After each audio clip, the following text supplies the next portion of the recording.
Hey ladies and gents, welcome back. This is going to be part 3 to What If Bardock Was a Saiyan Elite. So in the last part, we basically went through all of Dragon Ball Z up until we got to Dragon Ball Super, and that's where we left off, so let's get right back into the What If. So, without further ado, let's get started. So, Goku, or Kakarot, would still be training on King Kai's planet, and he's learning different techniques since he never went there in the first place.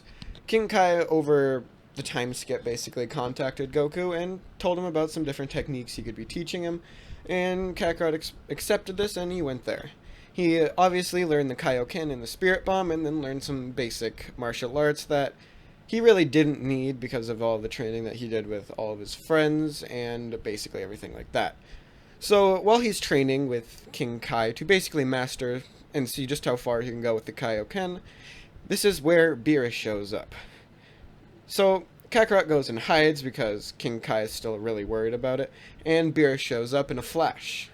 He asks who is cowering back behind one of the buildings, and Kakarot steps out. He explains that he's Kakarot, and that he is the Saiyan, that he's like one of the Saiyans basically. And Beerus whispers under his breath, he's like, "So Frieza failed, huh?" And then Whis explains that this was the Saiyan that actually killed Frieza himself. And they're like, "Oh, interesting." And he challenges Kakarot to a fight. So Kakarot goes Super Saiyan, then Super Saiyan 2, and then he goes into his ultimate form, just skipping past Super Saiyan 3 due to its stamina drain.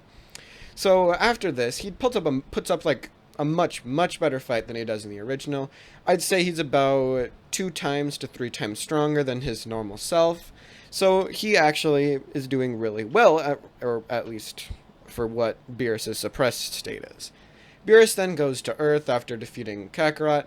Kakarot instant transmissions over to Earth and basically just watches everything go down. And Boo was actually basically gotten out of Buhan, or Fat Boo was. So Beerus still gets really mad, and he goes and slaps some people and does something, or hits some people and does things like that. Kakarot watches as he hits Bulma after Bulma talks to him, and he gets completely enraged by this. He goes into his ultimate form and he just charges down. And he's doing he's pissed at this point, and he's doing actually much better than he was before, but still it's nowhere near enough to actually defeat Beerus. Beerus asks about the Super Saiyan God, and nobody knows about what it is, but Kakarot gets the idea. He's like, "Why don't we use the Dragon Balls and ask Shenron if he knows what it is?" And Shenron tells him, he's like, "There is no current Super Saiyan God, so I cannot basically make him come here. However, I can tell you how to unlock the power."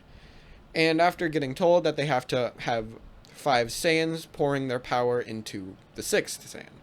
So they do so, and they have plenty of Saiyans there. So they have Raditz, Kakarot, Nappa, Vegeta, Gohan, and Trunks. So they do the ritual, and they do it on Goku, or Kakarot, because he's the strongest. So after doing the ritual on Kakarot, he unlocks the Super Saiyan God form, which gives him an absolutely massive power boost that only Beerus can really sense, but his hair and eyes are a red color, and he's a little bit slimmer, almost looking a little bit younger than what he actually is. So with that being said, they go and they pretty much fight once again, and Goku, like I said, or Kakarot, like I said, is at least 2 to 3 times as strong as his original self, so he's actually doing really well against Beerus. However, this isn't like the movie events, I guess you could say, where Beerus is actually using 60% of his power or something like that. He is still much, he's above Kakarot in every single aspect, and he basically teaches him that. Kakarot absorbs the transformation onto his base form and goes ultimate on top of it. And he's actually doing really well against him now. He's really strong. So they leave after threatening the Earth once again, and Kakarot, Vegeta, Nappa, and Raditz all get the idea that they're gonna go train with basically Whis, because they were told that he was the trainer of them, or trainer of Beerus. Bardock, Gohan, and Trunks decide that they're going to stay there and train on their own. Trunks has actually been training, and Gohan I'm just going to say Gohan's a lot like Goten was, just because he was the second born. So they begin their training, and they pretty much train by themselves along with Piccolo. So with them training and the other four Saiyans training on Whis' planet, and those four Saiyans gain massive power boosts, especially Kakarot, because he went there right off the bat instead of waiting a few months to let Vegeta basically catch up. So he unlocks Super Saiyan Blue before anybody else does, and he has a massive power boost compared to like what they are. So now I'm pretty sure it's been like a year since that happened, and they've been training, and Kakarot instant transmission back and forth a few times just to visit his family and do things like that.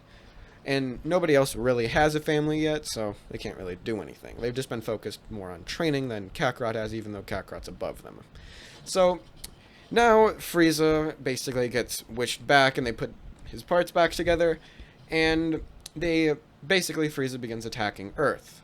So with Gohan, Piccolo, Goten, and Trunks, or not Goten, Gohan and Trunks being there basically to defend the Earth. Because Krillin and everything like that they're not nearly as strong as everybody else. But they'd still probably show up and begin to fight and help them fight, like Master Roshi, Krillin, Tien, and everybody else. Not Yamcha, and because he never really joined the Z Fighters in this. So they pretty easily managed to take down all of the, basically, Frieza forces, but Frieza then challenges basically everybody there. Trunks powers up into a Super Saiyan 2 state, and he begins to fight with Frieza. He's actually doing well against Frieza's final form, but Frieza then transforms into his golden form, completely wrecking them. They get into contact with the Saiyans, basically, and everybody grabs onto Kakarot's shoulder as he instant transmissions in and blocks the blast that was about to kill his son. So Kakarot transforms into a Super Saiyan God state, not really thinking he even needs to go into his Super Saiyan Blue, and he begins to fight Golden Frieza. They're actually even, and Kakarot is almost actually winning the fight. And obviously he has much better stamina than Frieza would, and Frieza would drop out of his golden state eventually. He would then try to blow up the Earth, and Kakarot would not even allow him to do that due to his overwhelming, much more powerful than he is. So he takes out Frieza again, and that happens. So they go back to the planet, or Beerus' world, I guess you could say, and they continue their training. So after they continue their training, someone who looks an awful lot like Beerus shows up and introduces himself as the destroyer of universe, or god of destruction of universe 6, and as well as his angel. So they basically are see all of these weakened warriors, and they're like, you have some weak people here, especially since they're training with you. And basically Beerus is just like, are you sure you want to challenge that? You want to have a little bit of a tournament? And he's like, yeah, sure, and we'll have the Dragon Balls or Super Dragon Balls basically on the line here. So they end up going, and they get their team together, with the team comprising of basically Kakarot, Raditz, Nappa, Vegeta, Gohan, or not Gohan, I keep Trunks and Bardock. So basically all Saiyans. Just because they're the strongest ones, with the next strongest probably being Piccolo and then Gohan. So they show up at their tournament grounds, and everybody passes the written part of the actual exams, and then they move on to the actual battles themselves. Kakarot easily defeats basically everybody, and he even defeats Frost. This is just because he isn't as holding back and doing things like that. He's actually more on guard about Frost than he was before, so he doesn't get knocked out, punched. And Magetta comes out, and Kakarot basically just does exactly what Vegeta does, except to a much easier extent, and defeats him. So Kakarot would probably still teach Kaba the actual Super Saiyan transformation. This is just because he has a personality similar to that Vegeta and Bardock have in this. So he basically does that, teaching him the Super Saiyan form, and yeah, that happens. So now Hit comes out, and for the first time, Kakarot has to transform into a Super Saiyan Blue state. And he's actually doing really well against Hit. This is just because by this point, he's his old Super Saiyan Blue state is about where his current Super Saiyan God state is. That's how much more powerful Kakarot is at this point. So they go, and they pretty easily managed to defeat Hit without even having to basically use the Kaioken on top of it, and they managed to take out Hit.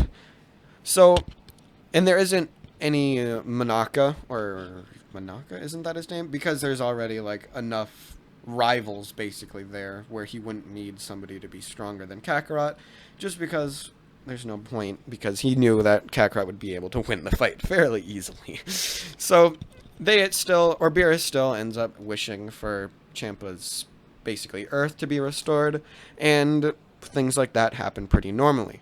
They go back to Earth, and they're having a little bit of, like, a reunion, I guess you could say.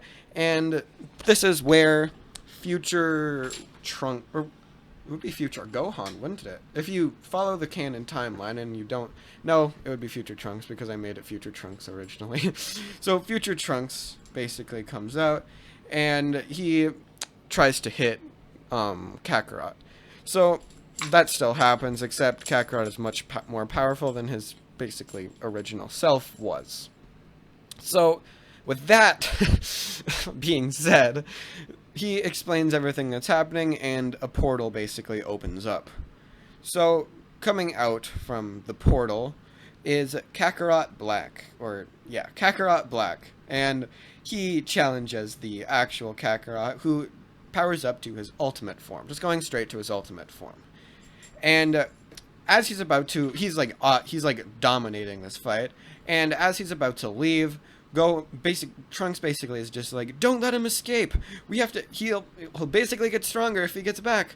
So Kakarot charges up a Kamehameha, and just before he's about to leave, he hits him with the Kamehameha. It doesn't end his life or anything like that, but it does manage to do some serious damage, removing, or basically taking off one of his arms, and also giving him a scar on his eye, basically making him look how future Trunks looks. So he's like, whatever.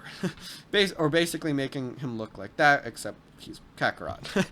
So he goes back into his basically timeline to try to recover.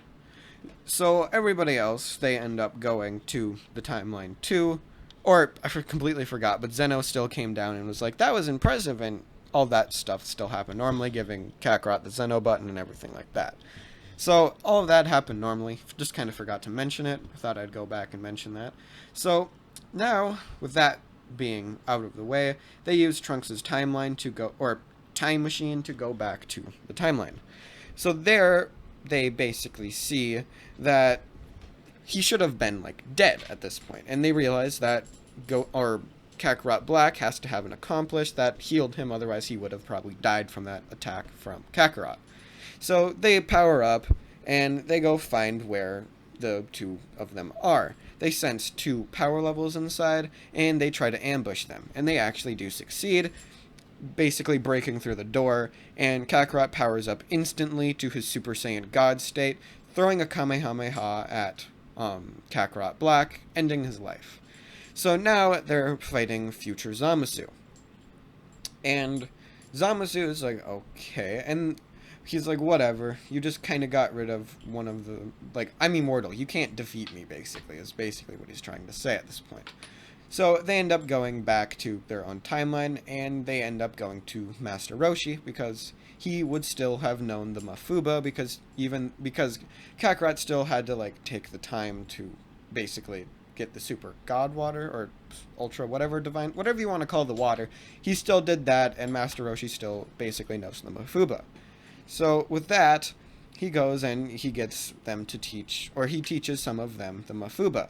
So Kakarot, Raditz would know the Mafuba, and with that, they end up going back to the Earth, and they don't actually forget the seal this time. So once they get back, they go back to the building where Zamasu was. Or, no, Zamasu would probably be waiting for them because he knew they'd come back, and he'd just be like, have you come up with a plan to defeat this immortal being yet? And basically just being all cocky because he thinks he's immortal and nobody can defeat him. And Kakarot would be like, Mafuba!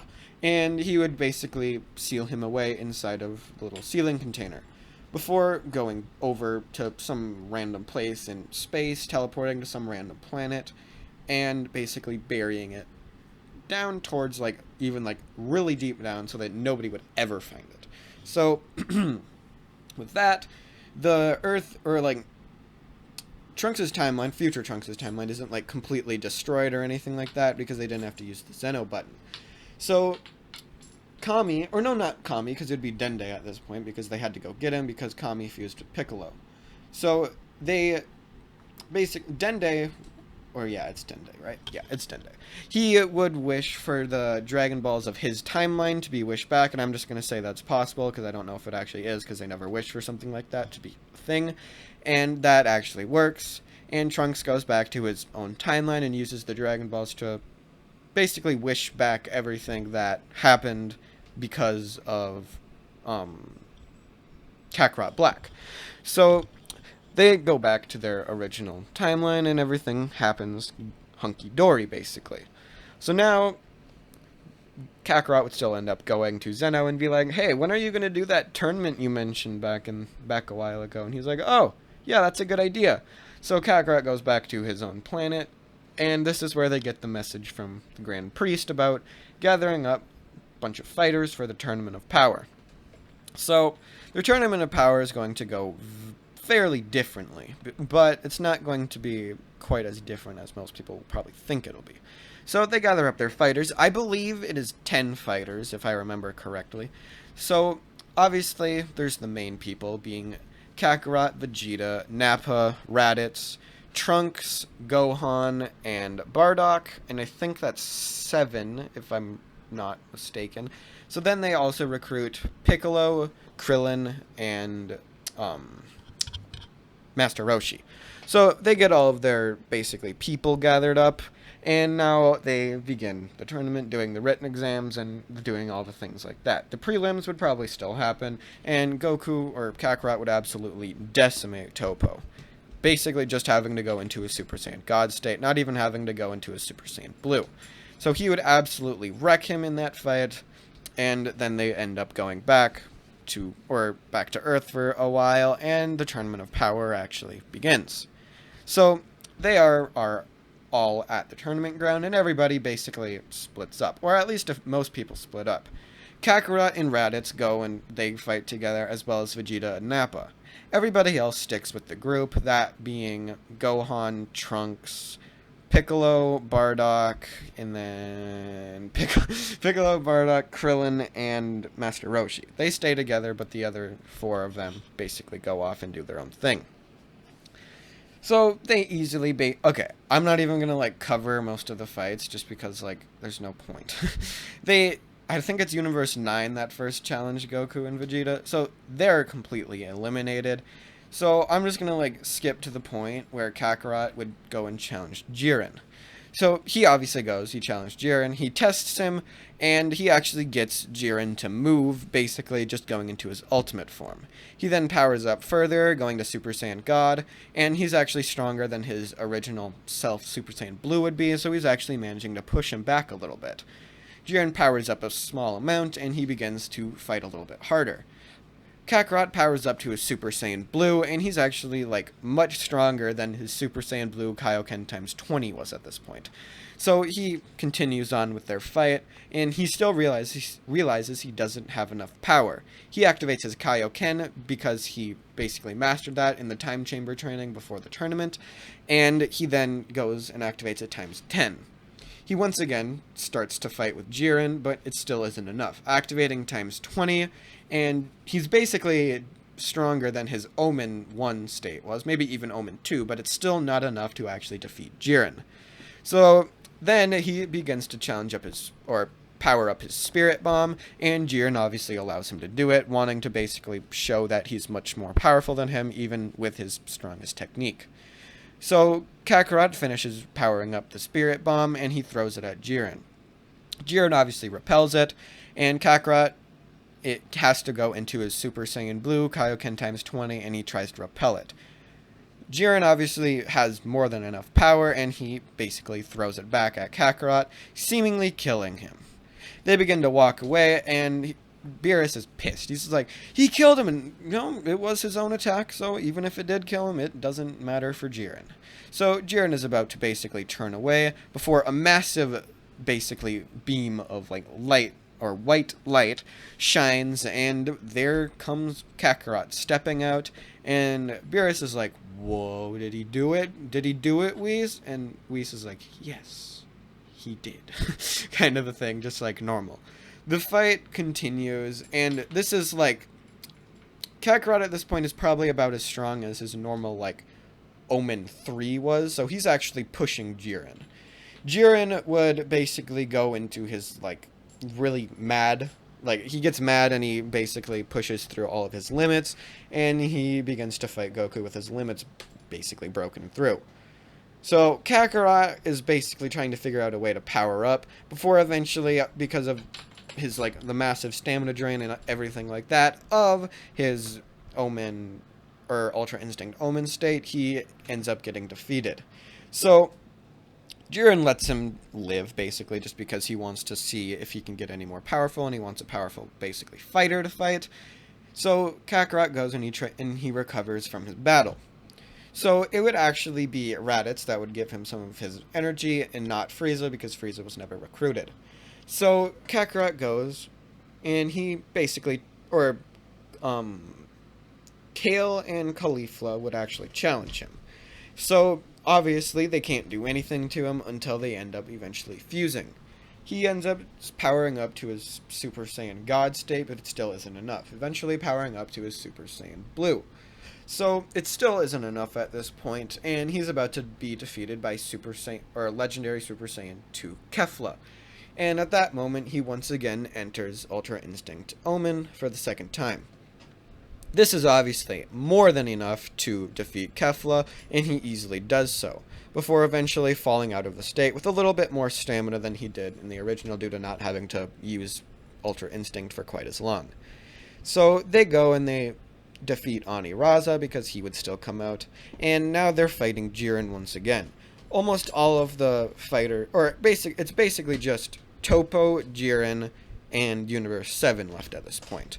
Vegeta, Nappa, and Raditz would all challenge, or Vegeta and Nappa would challenge Toppo, while Goku, Bardock, and Raditz would challenge Jiren. These are the last fighters, everybody else is eliminated. Jiren would pretty easily eliminate Bardock, and then he would also eliminate Raditz. And this is all while Vegeta and Nappa are pretty easily managing to take down Toppo.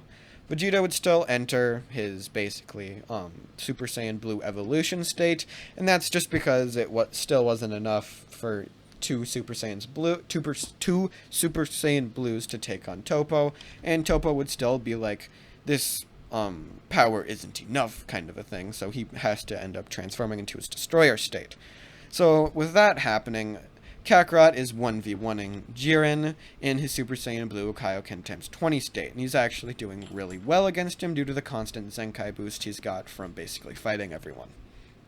So Vegeta and Nappa end up coming over to help him fight Jiren, just because Toppo got defeated, with everybody powering up to their max, Vegeta going Super Saiyan Blue Evolution, Goku Super Saiyan Blue Kaioken times 20, and Nappa would go into his normal Super Saiyan Blue state. This is just because he was training with Whis as well as everybody else was. So Jiren would easily knock out Super Saiyan Blue Nappa, and he would be almost able to knock out Super Saiyan Blue Evolution Vegeta before Vegeta gave Kakarot some of his energy. Kakarot is about to also be knocked out of the ring, but once again, due to basically the hope of everybody around him and his family, Bulma, everybody like that, he once again enters Ultra Instinct, and this is his third Omen.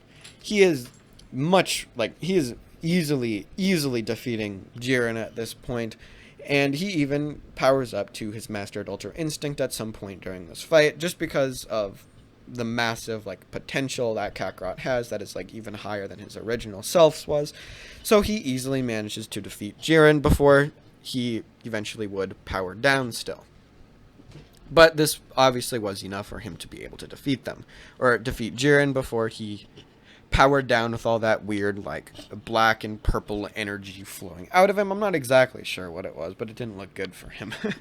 So that happens, and he would wish for all of the universes to be revived so he can fight basically Jiren and everybody else again. So they go back to their normal lives, and this is where the Broly movie would happen. I'm just going to skip most of it. They find Broly, everything like that happens normally.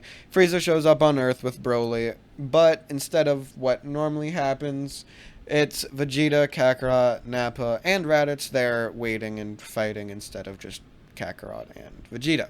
So they begin basically fighting with Broly. Vegeta would start the fight, and he would do basically just as well as he does in the original, maybe a little bit better.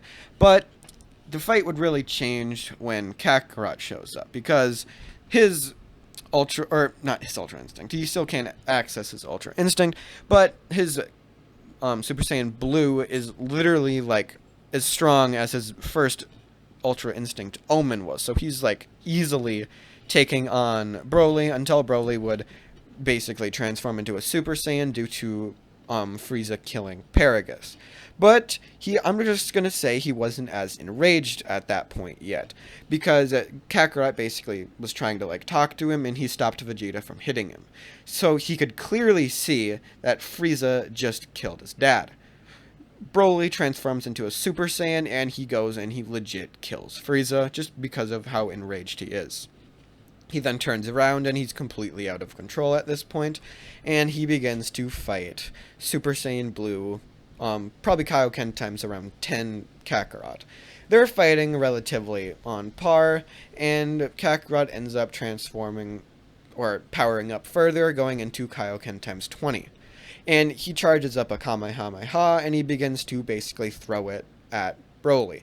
Broly counters this by using his own Mouth Blast and basically continue the battle, and it's basically completely even.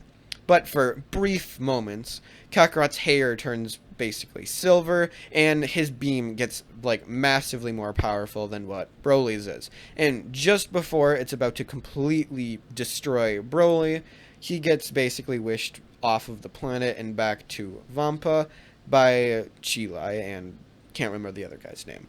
So all that happens, and Kakarot is basically training to basically use his Ultra Instinct, just due to not really knowing how to, not being able to call on it normally. So that's where I'm going to be finishing this What If off until the Super whatever you want to call it, Dragon Ball Super continues with the anime, because I've read some manga, but I don't really want to read the Dragon Ball Super manga just yet, so I'm just not going to. So until that comes out, this basically What If is going to be over, and I'll see you guys in whatever my next What If is. Peace out. Bye.